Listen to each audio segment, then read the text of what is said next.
Hello guys, welcome back to my channel. My name is Stan. So today's recipe is very special. In fact, it's a nostalgic one. I've grown up eating this recipe. It's known as Kolambi ani Shengacha Rassa. Kolambi simply means prawns, Shenga is drumstick. Now the beauty of this recipe is the flavor that comes out from the Shenga and the Kolambi, and it simply makes this curry or this masala very special. You can eat it with rice, chapati, or rice bhakri or jawar bhakri, anything. And this recipe tastes amazing when it's made spicy. So without further ado, let's get started. First thing first, clean and devein the prawns thoroughly. Once that's done, season them with salt and half teaspoon of turmeric powder. Now the ingredients for the recipe are very simple. Here, as you can see, I have one medium sized onion and tomato, both finely chopped, or you can also dice it. One medium sized potato cut into cubes, some drumsticks, which is the backbone of the recipe, and for that extra sourness I'm going to add raw mango. And now for the watan, that's our masala, we'll need a bunch of fresh coriander leaves, 5 garlic cloves, these are large size, 5 green chilies, 1 inch ginger, and half cup of freshly grated coconut, and blend this into a smooth paste. Once we are prepped up with all the ingredients, we'll begin the cooking process. Now in a pot, I've heated about 2 tablespoons of oil, and now I'll add in few curry leaves. Now this adds a lovely aroma right at the start. And now I'll add the chopped onions and I'll saute it until it turns translucent. Once the onions are done, in goes the tomatoes.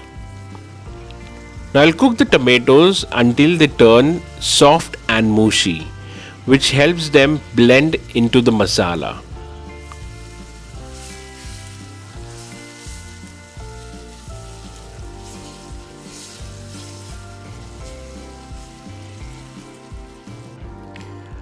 Now let's add our basic powdered spices. That's half teaspoon of cumin powder, 1 teaspoon of coriander powder, Kashmiri chili powder a teaspoon, and a quarter teaspoon of turmeric powder. Now I'll saute them on low flame for just about 30 seconds. Now this helps release their aroma without burning the spices. Next, we add the watan, that's the flavored green paste we prepared earlier. Let's saute it on medium flame for about 4 to 5 minutes. Now this step helps cook out the rawness and brings out the rich aroma. Add a splash of warm water as needed to prevent it from sticking or burning. Now we add in the potato cubes and drumsticks, that's our Shenga. Let them cook well in the masala.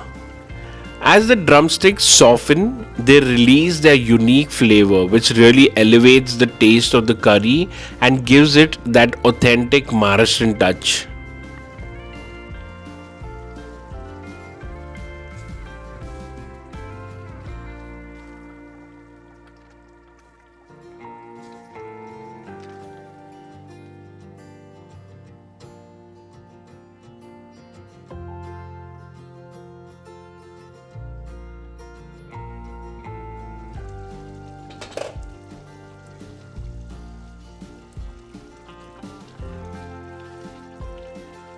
Now that the potato and drumsticks are about 80% cooked, it's time to add in the prawns.